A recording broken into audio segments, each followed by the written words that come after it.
بسم اللہ الرحمن الرحیم۔ حدیث پاک کا سماعت فرمائیں۔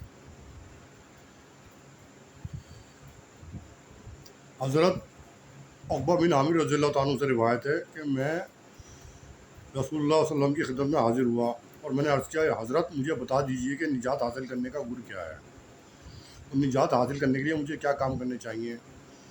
آپ نے ارشاد فرمایا، اپنی زبان پر قابو رکھو، وہ بے جا نہ چلے، اور چاہیے کہ تمہارے گھر میں تمہارے لیے گنجائش ہو، اور اپنے گناہوں پر اللہ کے حضور میں رویا کرو، اپنے گناہوں پر رویا کرو۔ اس کی تشریح کی علماء کرام نے۔ زبان پر قابو رکھنے اور اپنے گناہوں پر رونے کا مطلب تو ظاہر ہے، لیکن ان دو کے علاوہ تیسری نصیحت جو آپ نے یہ فرمائی کہ تمہارے گھر میں تمہارے لیے گنجائش ہونی چاہیے، اس کا مطلب یہ ہے کہ جب باہر کو کوئی کام نہ ہو تو آوارہ گردوں اور بے فکروں کی طرح باہر نہ گھوما کرو۔ یعنی جب باہر کوئی کام نہ ہو تو باہر مت نکلا کرو، آوارہ گردوں کی طرح باہر نہ نکلا کرو۔ جب کوئی کام نہ ہو باہر گھر میں رہا کرو، اور بے فکروں کی طرح باہر نہ گھوما کرو، بلکہ اپنے گھر میں اور بال بچوں میں رہ کر گھر کے کام کاج دیکھا کرو اور اللہ کی عبادت کیا کرو۔ تجربہ شاہد ہے کہ بے ضرورت باہر گھومنا سینکڑوں برائیوں اور فتنوں کا سبب بن جاتا ہے۔ بے وجہ بازاروں میں گھومنا سینکڑوں برائیوں اور فتنوں کا سبب بن جاتا ہے، گھر میں رہا کرو۔ یہ نصیحت تھی حضور صلی اللہ علیہ وسلم کی صحابہ کو۔ دوسری حدیث سنیے گا۔ حضرت انس رضی اللہ تعالیٰ عنہ سے روایت ہے، رسول اللہ صلی اللہ علیہ وسلم نے ابو ذر غفاری رضی اللہ عنہ کو مخاطب کر کے فرمایا کہ میں تمہیں ایسی دو خصلتیں بتا دوں جو پیٹھ پر بہت ہلکی ہیں، ان کے اختیار کرنے میں آدمی پر کچھ زیادہ بوجھ نہیں پڑتا، اور اللہ کے میدان میں وہ بہت بھاری ہوں گی۔ میدان میں یعنی ترازو میں وہ بہت بھاری ہوں گی۔ حضرت ابو ذر غفاری رضی اللہ عنہ کہتے ہیں کہ میں نے عرض کیا، یا رسول اللہ وہ دونوں خصلتیں ضرور بتلا دیجیے۔ آپ نے فرمایا، زیادہ خاموش رہنے کی عادت اور حسن اخلاق۔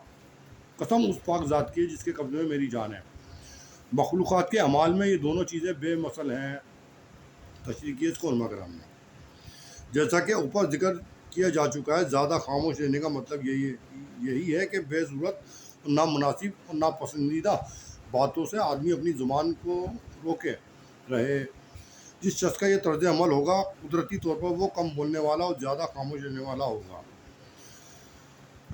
مکارم اخلاق سرور کونین حضرت محمد مصطفیٰ صلی اللہ علیہ وسلم کو اس دنیا میں سب سے زیادہ بولنے کی ضرورت تھی۔ رسول اللہ کو اس دنیا میں سب سے زیادہ بولنے کی ضرورت تھی کہ قیامت تک پیدا ہونے والے انسانوں کے لیے آپ کو ہدایت دینی تھی، اور آپ اس ضرورت سے بولنے میں کوئی کمی نہ کرتے تھے۔ بتانے کی ہر چھوٹی بڑی بات بتلاتے تھے، لیکن اس کے باوجود آپ کے دیکھنے والے صحابہ کرام رضی اللہ تعالیٰ علیہ اجمعین نے آپ کا حال یہ بیان فرمایا کہ رسول اللہ بہت زیادہ خاموش رہتے تھے، یعنی آپ سب سے زیادہ بولنے والے تھے، نصیحت تو آپ ہی کرتے، پھر بھی آپ خاموش رہتے تھے زیادہ تر۔ ایک دوسری حدیث میں ہے کہ آپ صرف وہی بات کرتے تھے جس پر آپ کو ثواب کی امید ہوتی تھی۔ آپ صرف وہی بات کرتے تھے جس کو آپ پر ثواب کی امید ہوتی تھی، بے وجہ نہیں بولتے تھے آپ، جبکہ حضور سے زیادہ کون بولنے والا ہوگا، کیونکہ معلم تھے دونوں جہاں کے، تو آپ سے زیادہ کون نصیحت کرے گا۔ لیکن ایک وقت میں آپ سب سے زیادہ خاموش رہتے تھے، صرف وہی بات بولتے تھے جو کیا کہتے ہیں جس سے لوگوں کو فائدہ پہنچے، نصیحت پہنچے۔ اللہ تبارک تعالیٰ اس حدیث پاکوں پر عمل کرنے کی کمر بستہ ہو کے توفیق ارزانی سے نوازے۔ تمام سامعین حضرات کو اور آپ کے طفل میں مجھے بھی، ناکاروں کو بھی اور غیروں کو اللہ تبارک تعالیٰ ہدایت کاملہ مستمرہ توحید عطا فرمائے۔ آمین ثم آمین۔ یا سید المرسلین محمد مصطفیٰ صلی اللہ علیہ وسلم کثیرا کثیرا۔